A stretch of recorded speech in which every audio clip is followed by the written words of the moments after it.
Hi everyone, this is your favorite film critic Jay or Jaylan Salah as you formerly know her. Today I have the pleasure of interviewing Scott Phillips Jr., actor, musician, 20th century pop culture fanatic, to talk about Brian Wilson on the occasion of his heavenly birthday.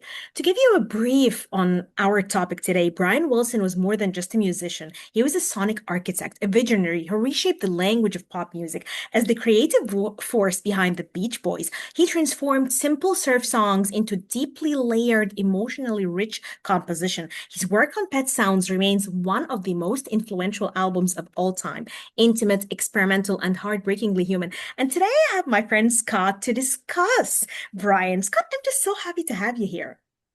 Thank you so much for having me here as well. So, when did your love for the Beach Boys start? Because are you Californian? Because my ex-boyfriend was from South California, and he told me this is the culture, like this is a staple for every South Californian. So I want to start. Are you Californian? I am not a Okay, Californian. that's a start. No, I'm a New Yorker through and through. So it's a Okay. very, very different type of origin to Right. my love of the Beach Boys and Brian. Tell me all about it. So I did grow up going to the beach quite a bit. Um, and I was actually introduced by the Beach Boys the first time by Alvin and the Chipmunks Oh, that's so when I was cute. 3 years old. Yeah, there was a little special that I had on VHS as a kid called "Rockin' with the Chipmunks," and it was Will Smith went through all of the decades of popular music starting in the 50s and then to the 60s, 70s, 80s, and this came out in like 92, 93. So the 90s was the last one that it did. And it just was the Chipmunks playing music from each decade, and the Beach Boys were in the 60s portion. Yeah. Um, and they sang, I believe, Surfing Safari, and that was the first ever Beach Boys song that I heard, which is fitting because that was like their first like hit single. So, how did your love for them grow, and then you started loving them more and more and listening more to them?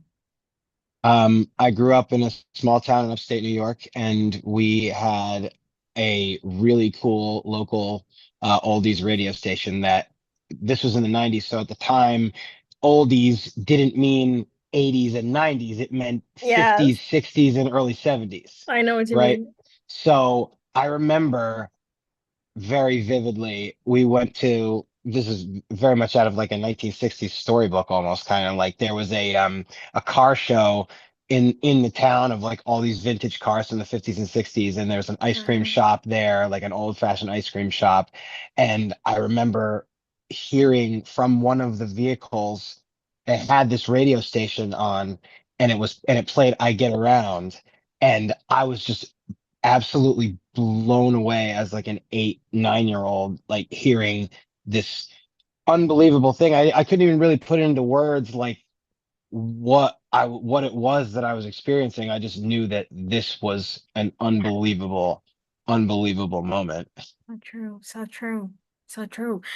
And today, as we celebrate Brian Wilson, I feel like he's this genius, but because he was this your average, lovely, kind of kind guy, you don't always associate this with being a genius. You always have the tormented genius, the bad boy, Yeah, musician. yeah. The Jim But Morrisons and the Jimi Hendrixes and people like that. Yeah. exactly, exactly. But Brian was this like remarkable personality, and I didn't know about him. I only knew about the Beach Boys, I think, last year when he died, because I was in a relationship Oh, where my boyfriend was like a big Brian Wilson fanatic and big Beach Boys fanatic. Everything about him, he was like a walking archive.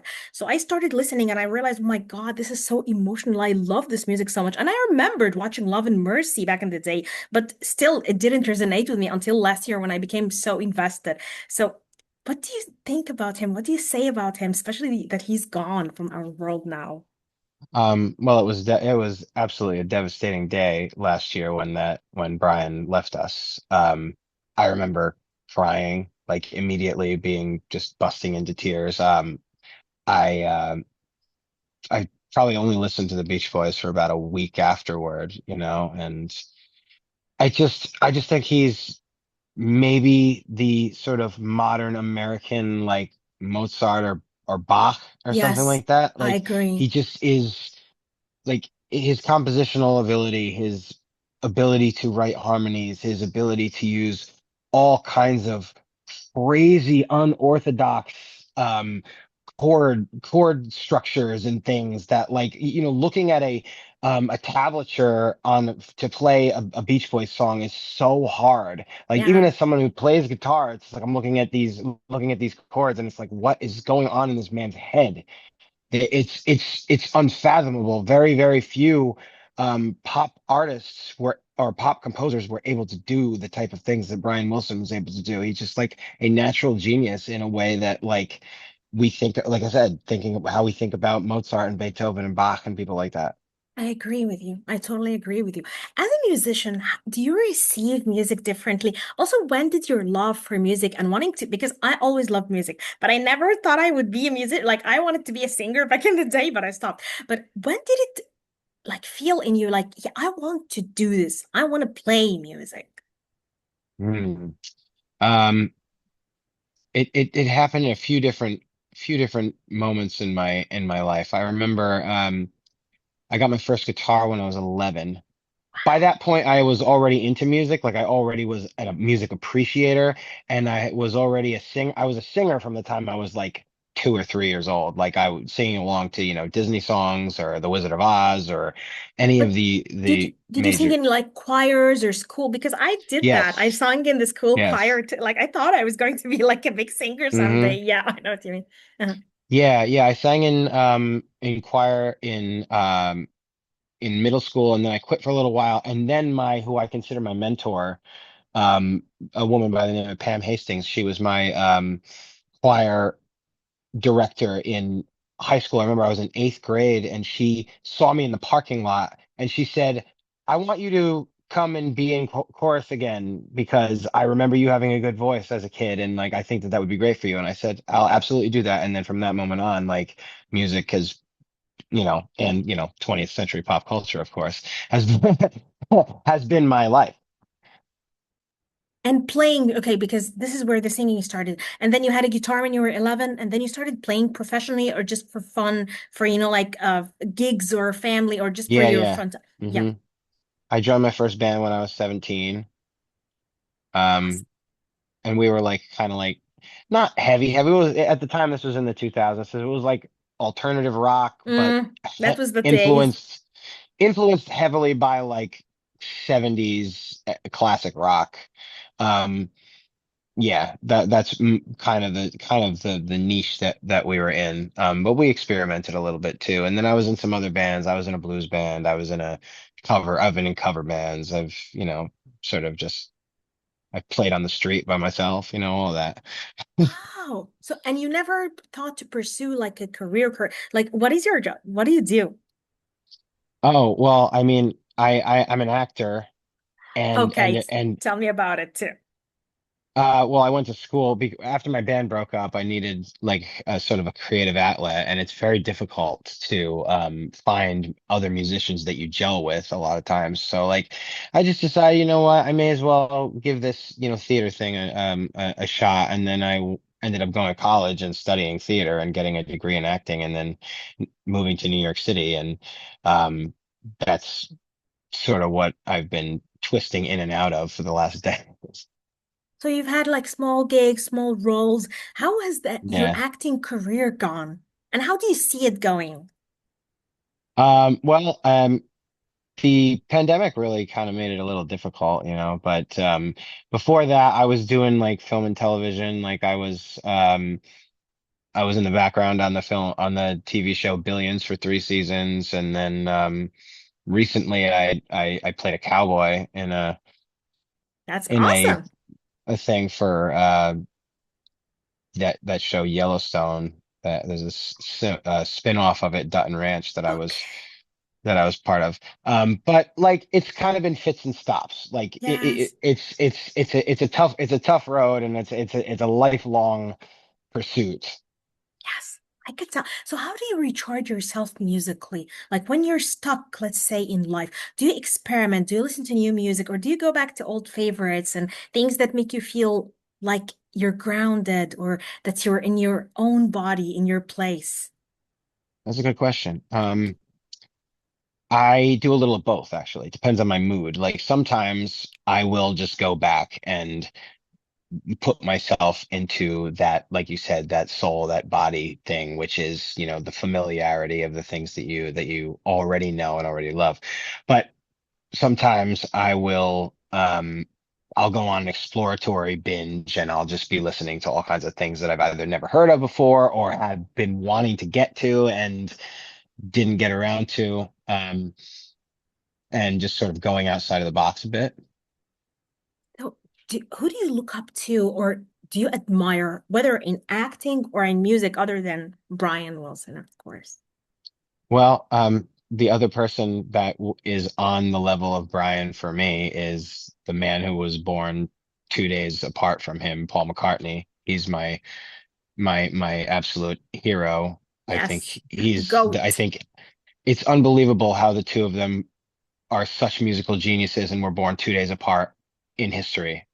It's and obviously the Beatles are my favorite band of all time. I say the Beach Boys are my favorite American band, but the Beatles like they they changed my entire life in a way that I can't even put into a small snippet. You know what I mean? I have to write a whole dissertation on just how important they are, and McCartney and John Lennon and of the other two as well, George and Ringo. But like Lennon, McCartney, and Brian Wilson are like my three they're like my three heroes as far as, Exactly. music is concerned. And acting, like, do you have like an actor? Do you see it like the GOAT of actors? Actor, Yeah, actress. I'm a fan of classic films from the 30s, 40s, and 50s more than anything Hmm. else. Like I watch everything from every decade, and I have many favorite actors, but Yes. James Cagney is my favorite actor of all time. I think he was did something with he just makes huge choices that are so unbelievably true and intelligent and from a visceral sort of soul center that just knocked my socks off when I had first started getting into classic films. And then I heard Orson Welles had a quote about Cagney that summed up my entire thought process of him. And I also love Barbara Stanwyck too. She's my also my favorite Yes. actor. Adorable. They're my two favorites of all time. Okay, back to Brian, because when I knew about his story, because for me, it started with listening and then knowing and then learning. And his journey has been really difficult as an artist, super sensitive, super, like vulnerable, and how it's so hard to protect an artistic soul like that. And I even learned about, like his evil therapist and his second wife who's Oh kind of yeah, like Eugene saved him. Landy. Exactly, what a terrible person. So, Yeah. do, how do you think these things factor into an artist's life and these things kind of like shape the artistic experience, not just for the artist, but for us who consume the art itself? And I think because it just felt to me like it was just so difficult knowing he's been through all of that. But yet, when I heard about Melinda Ledbetter, his second wife, and how she had a role in being there for him and kind of like helping him escape that weird situation he was in, it just made me realize artists are just so vulnerable and I feel so protective of them. Well, that's an amazing point on your part. Artists, that's part of the artist's struggle, the artist's arc, I guess, if you want to call it that, is that we, I guess I'm just using the term we for all of us, anyone Yes, who makes it in big or small capacity, whatever it may exactly. be. Part of the Um, artistic experience itself, the person who creates. Yes. yeah. Um, there has to be a sort of a struggle to it because there needs to be a sort of a push and a pull of the inside and the outside, constantly having a mirror being held to itself and um, constantly, breaking down and building up and exploring parts of the heart, the soul, the psyche, whatever else that isn't always put into words in everyday life. So, and music is and art in general is just an amazing way of tapping into a the wide breadth of, human emotion and human experience that we don't always get to explore in our boring everyday life. True, so true. So, what is your favorite Beach Boys song? Or favorite Um, songs, like let's say five. Five favorite songs, Yes. period. Yeah, please. Um, well, if I'm gonna choose a Beach Boys one, um, it would be very hard for me to not say God Only Knows. I know that that's the most famous and the one Yes. that everybody probably talks about all the time, Yeah. but it has special meaning for me too.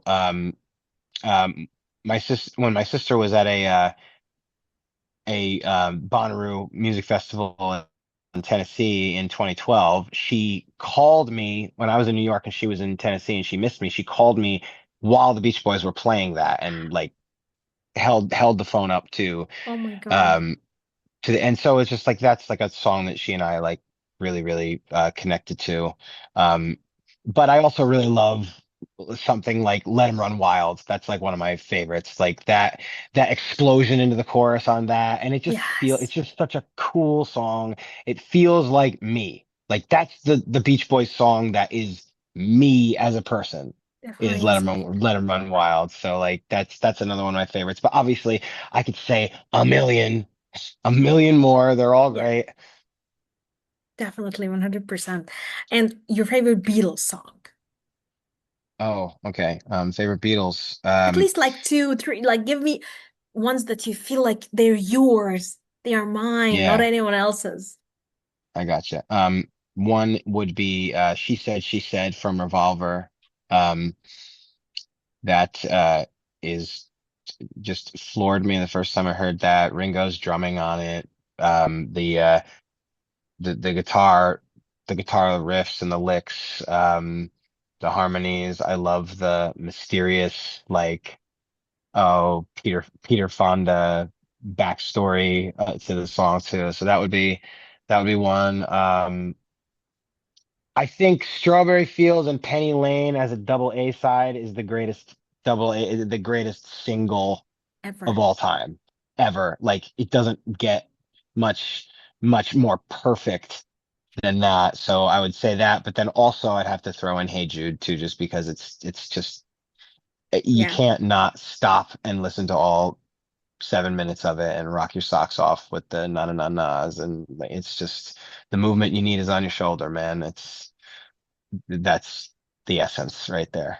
And my dad introduced me to Hey Jude. Like he introduced me to the Beatles back. Like I knew the Beatles when I was a kid, like way back. So Hey Jude was a song he would tell me to listen to, like, hey, feel better. You know what I mean? So I've always hold Yeah, it close and dear to my heart. So you're totally right. You're totally it's a right. good it's a good one. It's a good one to put right next to your heart. Absolutely. Okay, Scott. I know that now we have a singer, so Mm. I can't just use up this opportunity without telling you, would you like to sing us something? Sure. Um, Yes. let's see. So this time last year I sang on Brian's death day, actually, I sang Good Vibrations, so I could maybe do a little bit. I warn you, I'm getting over a little bit of a cold. Yes, If yes, you hadn't that's the already singer heard, but excuse. Just yeah, blurt of it out. course, of course. Yeah, maybe I'll go take a shot before. Maybe it'll warm me up a little bit or something. Um, um so I love the colorful clothes she wears and the way the sunlight plays upon her hair. Of a gentle word on the wind that lifts her perfume through the air. Bum bum bum bum bum. Bleh, bleh. I lost it. I lost it. See, that's the thing about them is that they change keys all the time, and it says I'm Yes. picking. There we go. I'm picking up good vibrations. She's giving me the excitations. Bop bop. Good vibrations, bop bop, excite. Good. God. All right. That's good, right? Perfect. I loved it. I just loved it. And what a tribute to Brian on his birthday. Oh my God. Yes. Happy birthday, Brian. Happy birthday, Brian. We love you so much. And We do. Scott, before I go, do you want to tell anything to listeners, viewers? Do you have something coming up, a song, like an acting, anything that you're doing soon? Well, basically what I do regularly is on my Instagram and on my TikTok, I post videos of myself singing with a guitar, Perfect. usually covers of 1960s songs. That's the best. So Oh my God. yeah. So if I'll definitely anyone wants to repost. find that, Hmm. it's my Instagram is Scotty SCOTTYYYPJR Okay. if This they're is so so, inclined. I put it in the bio. Don't worry, the video bio Yes, it will. put in the bio. Yeah.